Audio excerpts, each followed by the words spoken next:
Hawak mo yung phone mo ngayon, di ba? O yung kape sa tabi mo. Napaisip ka na ba kung paano yan nakarating sa'yo? Well, sa likod niyan, may isang dambuhalang network na halos di natin nakikita, pero siya yung nagpapatakbo ng mundo natin. At ngayon, yan mismo ang sisilipin natin, ang pinakapuso ng network na yan. Okay, ito. Simulan natin sa isang numero. 90%. Grabe, no? 90% ng lahat ng kalakalan sa buong mundo dumadaan sa mga pantalan. So hindi lang sila basta, 'di ba, bagsakan ng kargamento. Sila mismo yung mga ugat, yung lifeblood na nagkokonekta sa ekonomiya ng buong planeta. Ganon sila kaimportante. Pero dyan na nga pumapasok yung problema. Kasi habang lumalaki yung mundo natin, yung demand, yung pressure sa mga pantalan, sobrang bigat na. Isipin nyo, parang EDSA na dumarami ng dumaraming sasakyan, pero yung kalsada, ganun pa rin. So ang malaking tanong, anong mangyayari kapag bumigay na sila? Kapag umabot na sa limitasyon? Alam nyo, ang mga pantalan natin ngayon para silang organized chaos. Isipin mo, libu-libong container, daan-daang truck, napakaraming barko. Lahat yan sabay-sabay gumagalaw. At yung hamon ngayon, hindi na lang basta pabilisan. Ang tanong, paano natin siya gagawing mas matalino at, higit sa lahat, mas mabuti para sa kalikasan?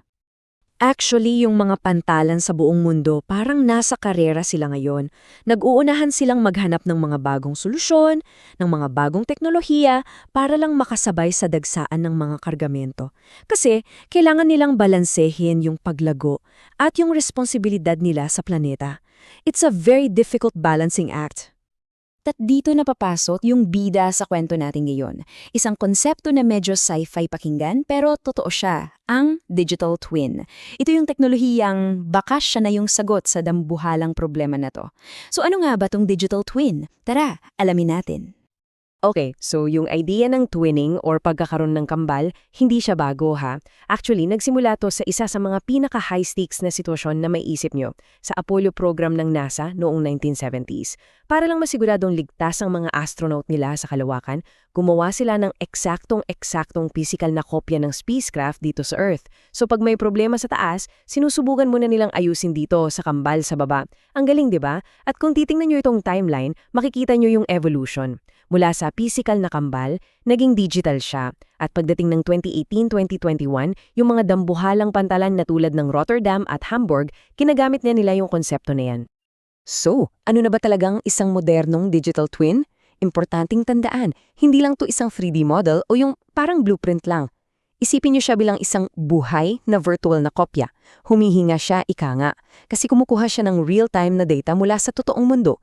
Bawat galaw ng crane, bawat dating ng barko, bawat alis ng truck, lahat yan sinusubo niya. Tapos ginagamit niya yung data para i-simulate at i-predict kung anong pwedeng mangyari. Parang may crystal ball ka na nakikita hindi lang yung ngayon, kundi pati yung posibleng mangyari bukas. Okay, so bakit perfect na perfect yung technology na to para sa mga pantalan? Well, simple lang. Kasi ang isang pantalan, hindi lang siya isang simpleng bagay eh. Ito ay isang napaka-komplikadong ecosystem. May isang pag-aaral na nagsabi, ang mga smart city daw ay isang sistema ng mga sistema. At ganun din daw ang mga pantalan. Anong ibig sabihin yan? Ibig sabihin, sandamakmak na maliliit na sistema ang kailangang gumana ng sabay-sabay. Andiyan yung mga shipping company, yung mga nagpapatakbo ng terminal, yung mga truck, yung mga tren, pati gobyerno. Lahat yan kailangang maging in sync. Ang hirap i-manage niyan pag mano-mano. Okay, tingnan niyo tong diagram. Para mas maintindihan natin, yung digital twin ng isang pantalan, kailangan niyang i-manage yung tatlong layer na to. Sa baba, andyan yung physical infrastructure. Ito yung mga crane, yung mga kalsada, yung mga building. Sa gitna naman, yung traffic network, yung mismong paggalaw ng mga barko, ng mga truck. At sa pinakataas, yung pinakaimportante, yung global supply chain, yung demand at supply na nagdidikta ng lahat. Ang trabaho ng digital twin, pagkonektahin lahat yan para mag-usap-usap sa isang sistema. At ito pa no, kailangan nating tandaan na ang isang pantalan ay may dalawang papel na ginagampanan. Parang nagsusuot niyang dalawang sombrero. Sa isang banda, para sa buong mundo, isa siyang supply chain node, tagapagbigay ng serbisyo. Pero sa kabilang banda, para sa syudad kung nasaan siya, isa siyang smart city component. Ibig sabihin, apektado niya yung traffic sa labas, yung ekonomiya ng lugar. So yung isang magaling na digital twin, kailangan niyang i-consider yung dalawang yan, yung global at yung local na impact.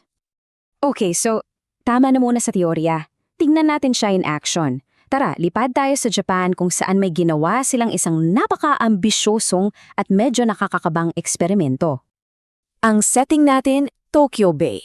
At para malinaw sa lahat, hindi to yung typical na karagatan lang ha. Isa to sa mga pinaka-traffic, pinaka-komplikadong daanan ng barko sa buong mundo. Araw-araw, daan-daang barko ang nagkakasabay-sabay dyan.